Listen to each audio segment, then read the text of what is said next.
keep talking happy talk. Talk about things you'd like to do. Bonjour Marie. C'est fou ce que ça a pu évoluer sans doute. Oh, c'est incroyable.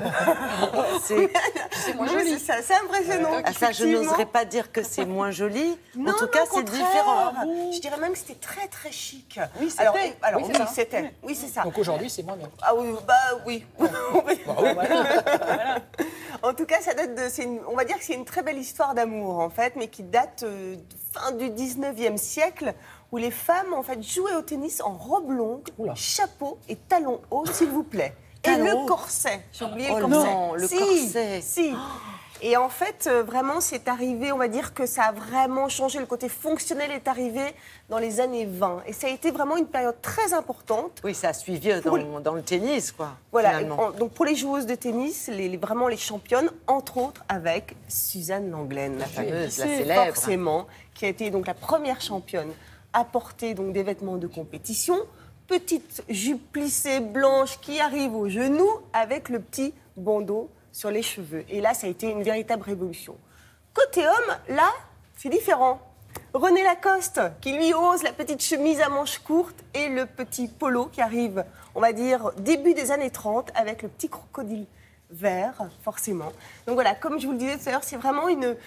C'était très chic, tout le monde s'habillait en blanc, c'était un peu obligatoire, et la couleur donc est arrivée vraiment, on va dire, fin des années 40. Et vous allez voir avec Lina, on vous a donc trouvé, on va dire, des images absolument exceptionnelles. Regardez.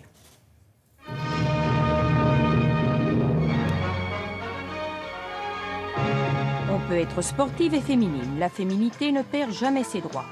Grande nouveauté, cette année, les joueuses porteront des collants blancs sous des tenues plus ou moins classiques. Et suivant l'imagination du modéliste, des motifs décoratifs rappellent la balle ou la raquette de tennis.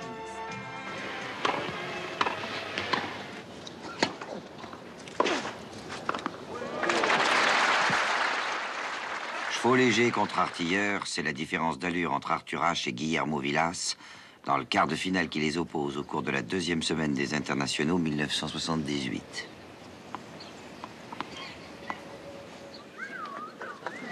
Ouh là là!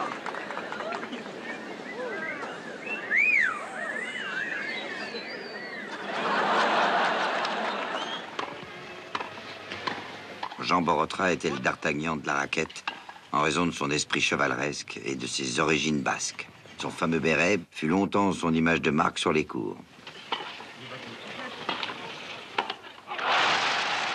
Ça sent bon le vent, la liberté, la bicyclette.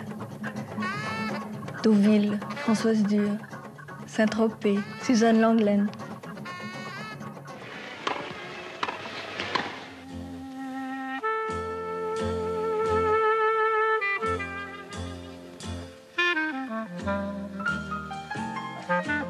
Alors qu'elle était une des gloires du sport français, Suzanne Lenglen consentit à abandonner les avantages et les succès de sa carrière de professionnelle pour fonder une école de tennis. Le drive Robert. Joueur de tempérament surdoué, improvisateur né, aussi grand cabochard que grand cabotin, passé maître dans l'art de récriminer contre les arbitres, Nastase est plus une bête de théâtre qu'un vrai champion.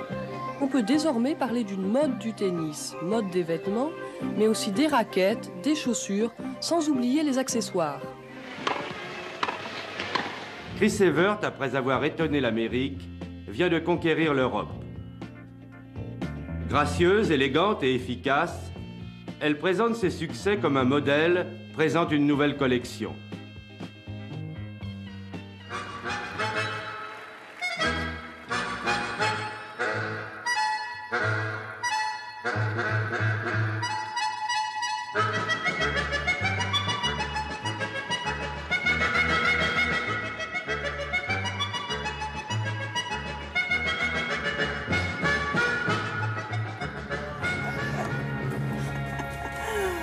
Alors, évidemment, l'évolution est flagrante.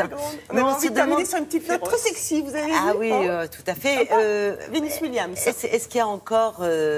C'était pas Serena? C'était Vénus. C'était Vénus. Ah ouais, ça ressemble.